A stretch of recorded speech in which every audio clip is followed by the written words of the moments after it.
Uhud g'azoti bilan Ahzab g'azoti oraliqidagi harbiy harakatlar.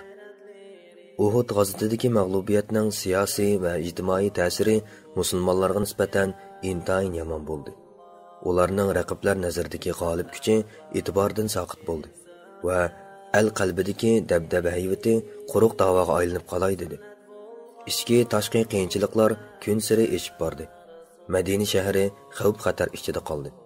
Bu vaqtga qadar uvsida jim yotgan Yahudi yilonchi ayollari va ularning shoykillari bo'lgan munofiqlar, hatto badaviy qaroqchi arablar oshkora dushmanlashish maydoniga o'tdi va har qaysi o'z oldiga harakat qilib musulmonlarga tegish qilmoqchi bo'ldi.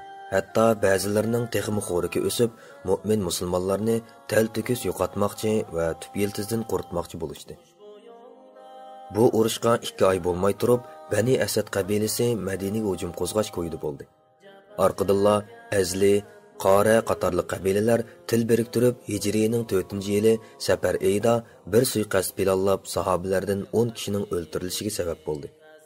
Mushu oyning o'zida yana Banu Amir qabilasi cho'ng bir suiqasd harakati olib berib, biroqla 70 sahobaning fojialik o'ltirilishini keltirib chiqardi.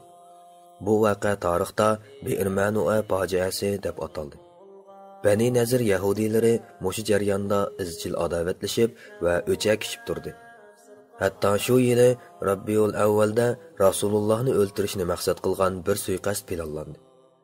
Banu G'abton qabilasining xo'riki o'sib, mushu yili Jumadul Avvalda Madinaga hujum qilishga tayyor bo'ldi. Qisqasi, musulmonlarning al-Nazirdagi g'olib o'rni Uhud urushida qo'ldan ketgan bo'lg'achqa, ular Madinada har tarafdan xavf-xatar o'qiga nishon bo'lib qoldi. Lekin ulug' yo'lboshchimiz Muhammad Rasululloh sallallohu alayhi va sallamning bu jiddiylashib ketgan vaziyatga qo'llangan dona tadbirlari va yurgizgan to'g'ri siyosatlari shu xavf-xatar to'lqinlarining bahayvat davolg'ishlarini qaynagan qozonga suv quygandekla pasaytmoqda va musulmonlarga qaytadan ustunlik, g'alaba, nusrat ato qilmoqda edi. Rasulullohning bu vaqtda olgan tunji qadami Hamraul Asadga qo'zg'agan qo'g'lab zarb berish harakati bo'lgan edi. U bu harakat orqali islom qo'shunining nom shuhratini zo'r darajada qo'g'dab qoldi va ularning siyosiy hayotini asosiy jihatdan asliga keltirib, Yahudiylar va munofiqlarni sarosimida qoldirdi. Orqadilla bir qancha harbiy harakatlarni qo'zg'ab, musulmonlarning sha'ni shavkati qaytadan tiklandi. Balki texi ilgirgidan zo'r darajada yuqori ko'tarildi. Uning tafsiloti tuvandikilar. Abu Salima qo'shuni Uhud urushi tragediyasidan keyin musulmonlarga qarshi harakat elib borganlarning tunjisi Asad ibn Xuzayma jamoati bo'ldi. Madina taraf egallagan axborotning qaraganda, Xuvaylidning 2 o'g'li Talha va Salimalar o'z jamoati Asad ibn Xuzaymadan va boshqa jamoatlardan odam tashkillab Rasulullohga qarshi otlanganligi ma'lum bo'ldi. Shunga Rasululloh darhol harakatga kelib, muhojir va ansorlardan bo'lib 150 kishilik qo'shin tashkilladi. Qo'shinga Abu Salimani amr qilib tayinlab, uningga bir to'q qadab berdi. Abu Salima qo'shini Bani Asad qabilasi o'z tavalligidan qo'zg'alg'ucha bostirib berib, hujum qo'zg'adi. Bani Asad xalqi to'limdan to'qmoq chiqqandek ushtumtut yuz bergan bu baloy ofatdan aloqazodi bo'lib, tengirqab taraf-tarafga chechilib ketdi. Musulmonlar ularning nurg'un to'ga, qo'y, chorvalarini g'animat elib, omon eson Madinaga qaytdi. Orada urush yuz bermadi. Bu qo'shin Hijrining 4-yili Muharramning hilol oyi ko'ringan kunlarda avatilgan edi. Qo'shin qaytib kelgandan keyin Abu Salimaning Uhud urushida yaralangan jarohati yomonlashib ketib, uzoq o'tmay olamdan o'tdi. Abdullah ibn Anis yurishi. Mushu oyning, ya'ni Hijrining 4-yili Muharram oyining 5-kuni Xolid ibn Sufyan Huzaylining musulmonlarga qarshi qo'shin to'playotganligi to'g'risidagi xabar Madinaga yetib keldi. Shunga Rasululloh Abdullah ibn Anisni uni o'jiqtirib o'tishga avatdi. Abdullah ibn Anis yo'lga chiqib 18 kundan keyin Muharramning 23-kuni shanba Madinaga qaytib keldi. U vazifasini muvaffaqiyatli o'rinlab, Xolidni o'ltirib, kallasini kesib bir yerga elib kelgan edi. U Xolidning beshini Rasulullohning oldiga tashlab edi. Rasululloh uningga bir has tayoqni berib, "Bu qiyomat kuni ikkimizning o'ttirsidagi tonishish belgisi bo'lsin", dedi. Abdullah bu asini saqlab yurib, ömrü oxirlashganda varislarga bu asini jasadi bilan birga dafn qilishga tavsiya qildi. Raji vaqasi. Mushu yili, ya'ni Hijrining 4-yili Safar oyida Rasulullohning yeniga arablarning o'zal va qora qabilalaridan bo'lib bir turkum kishilar keldi. Ular o'zlarining musulmon bo'lganligini bildirishib, Rasulullohdan ularga diniy ta'lim beradigan va Qur'on o'qishni o'rgatadigan odam qo'shib qo'yishni o'tindi. Shunga Rasululloh ularga 6 nafar, Ibn Ishoqning rivoyatida va Sahihul Buxoriyda 10 nafar kishini qo'shib qo'ydi. Va ularga Mirsad ibn Abu Mirsad G'anaviyni bosh amir qilib tayinladi. Ibn Ishoqning rivoyatida va Sahihul Buxoriyda Osim ibn Sabit Umar ibn Xattobning qiynatisini bosh amir qilib tayinladi deb keltirilgan. Ular mazkur da'vat bidoyilarini elib yo'lga chiqib, Raji degan yerga yetib keldi. Bu Hijaz tavalligida Robiq bilan Jidda oraliqidagi Huzayl qabilasining suv manbaining nomi edi. Ular bu joyga yetib borgandan keyin birdilla niyati buzilib, Huzayl qabilasining Bani Lehyan aymiqini bularni o'ltirishga chaqirdi. Shuning bilan ulardan 100 qurolliq odam chiqib, fidoilarning iziga tushdi va ularning orqasidan iz qo'g'lab chepib, oxir yetishib olib qo'rshib oldi. Fidoilar bu chaqda egiz bir qiyoga chiqib olgan edi va hiyla ishlatib, agar taslim bo'lib qirdan tushsanglar, sizlardan birmi odamni o'ltirmaslikka ahdi paymon beramiz, deyishdi. Bu chaqda fidoilar boshlig'i Osim ibn Sabit kofirlarning ahdisiga el bo'lib, qirdan tushmay qarshilik bildirgan edi. Ular qirni o'q tutib, musulmonlardan 7 kishini shahid qilib etdi. Faqat Xubayb, Zayd ibn Dasina va yana bir odamni qilib qoldi. Dushmanlar yana bir qatim nayramozlik qilib, ularga qattiq ahdi paymon bergan edi. Bu 3 kishi ularning oldiga tushdi. Lekin bu kofirlar ularga bergan ahdi paymonlarini cho'rib tashlabla, qattiq rayimsizlik bilan ularni urib, bog'lab so'rab minishdi. Bu chaqda heliqi 3-kishi, "Mana bu ahdiga turmaganlik bo'lmay nima?" deb mang'ini ulmadi. Kofirlar bu kishilarni urib, dushkanlab, so'rab minishga zo'rlagan bo'lsa-mu, u ularning talbiga ko'nmadi. Shunga ular bu kishini qilichlab o'ltirib etib, Xubayb va Zayd ibn Dasinani haydab ketdi. Keyin ularni Makkaga olib, qullar bozorida sotdi. Bu ikki azimat Badr urushida Makkaliklarning yuqori qatlam amaldorlaridan bir qanchani dozaq uzatgan edi. Shunga ular Xubaybni setib olib, uni hapsiga oldi. Ondan xeyli uzoqdan keyin ular Xubaybni o'ltirmoqchi bo'lib, haramning ichidan Tanim degan joyga yolab elib chiqdi. Jazo maydonida Quraysh doiralari ig'ziga kelganini jo'ylab qopshigandan keyin uni darga asmoqchi bo'lib edi. Xubayb, "Mening put-qo'limni bo'shtib etsanlar, men 2 rakat namoz o'qib olsam", dedi. Shuning bilan ular Xubaybni bo'shtib qo'yib qarab turishdi. Xubayb yengil qilib 2 rakat namoz o'qidi. Namozdan salom berib bo'lgandan keyin ularga, "Alloh bilan qasamki, agar men sizlarning o'limdan qo'rqib uzun o'qidi deyishinglardan qo'rqmasam edim, albatta uzunroq o'qigan bo'lardim", dedi va "Ey Alloh, ularning sonini olgin.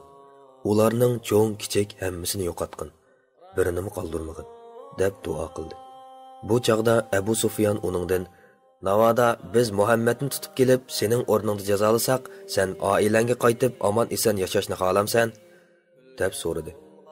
Xubayb keskin qilib, "Yo'q, Alloh bilan qasamki, men oilamga omon eson qaytib berish badaliga Muhammad alayhissalom bir tal tikan bilan azor yeyishni xohlamayman", dedi. Shuning bilan ular Xubaybni darga osdi va uning jasadini saqlashga odam o'rinlashtirib qo'yib, Makkaga qaytishdi.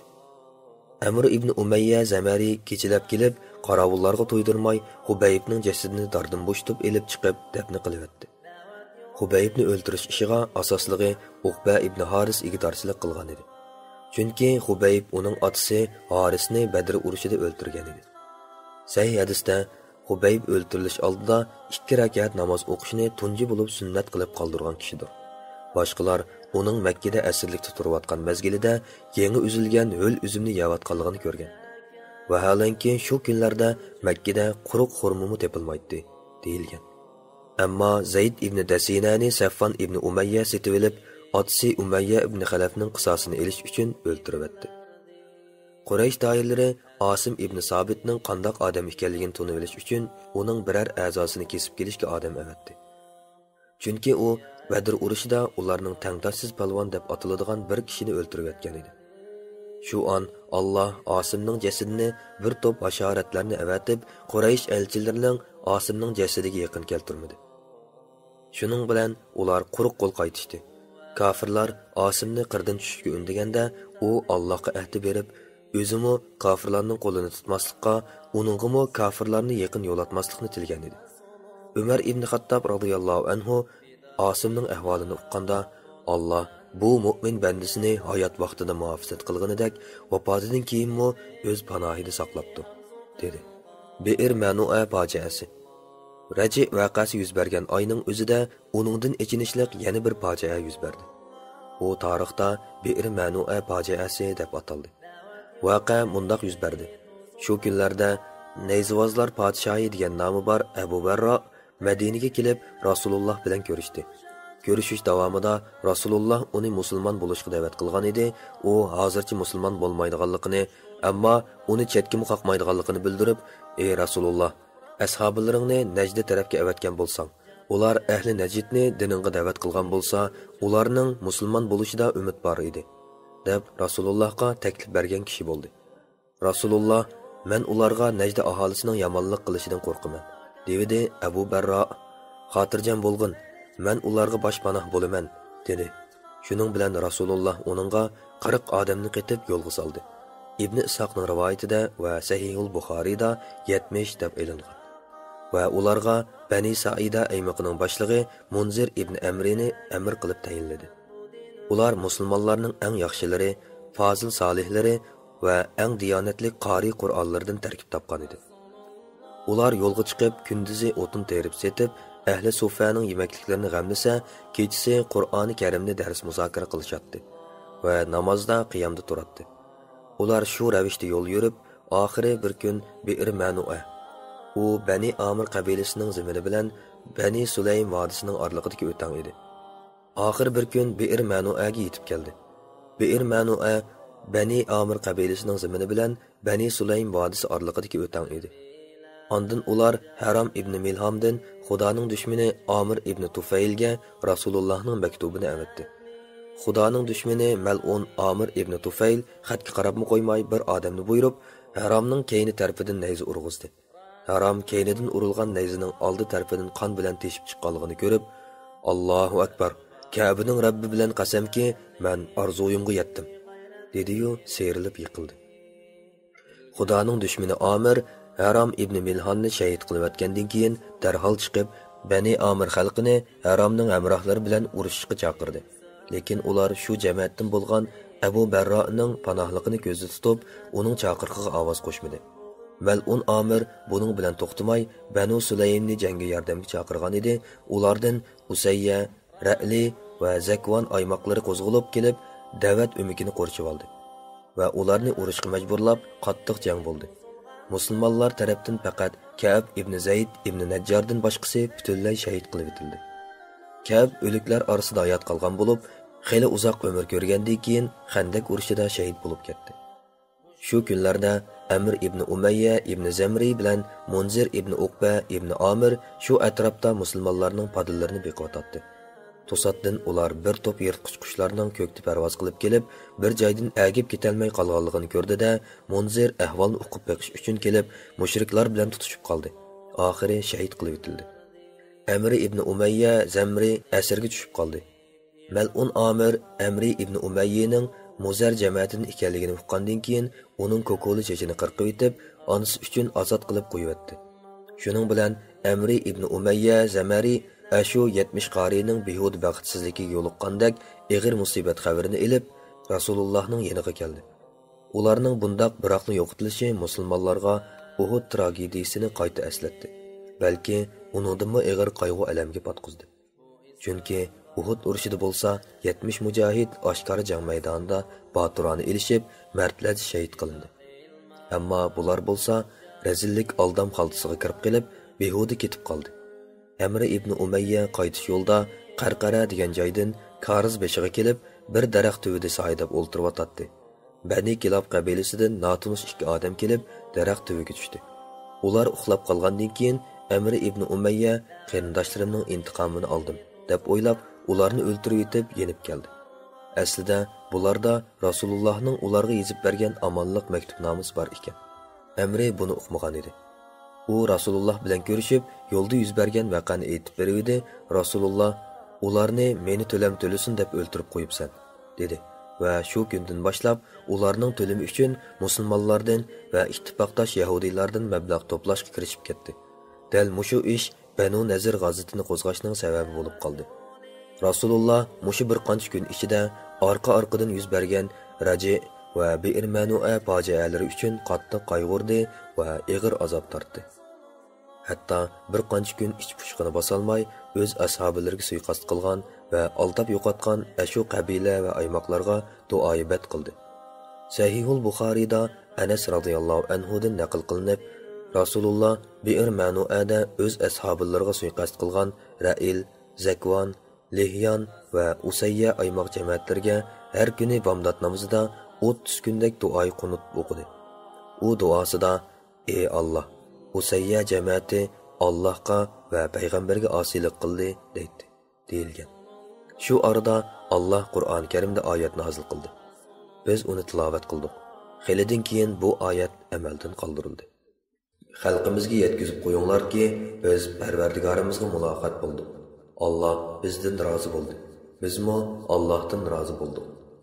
Bu oyat nozil bo'lgandan keyin Rasululloh bomdod namozida qunut o'qishni tark etdi. Da'vat yo'li to'silganda kafirlarga qilich bilan urush ochgan Rasululloh ushbu yo'lda qini aqan tuproqlarga japa chekkan bu din uchun Rasululloh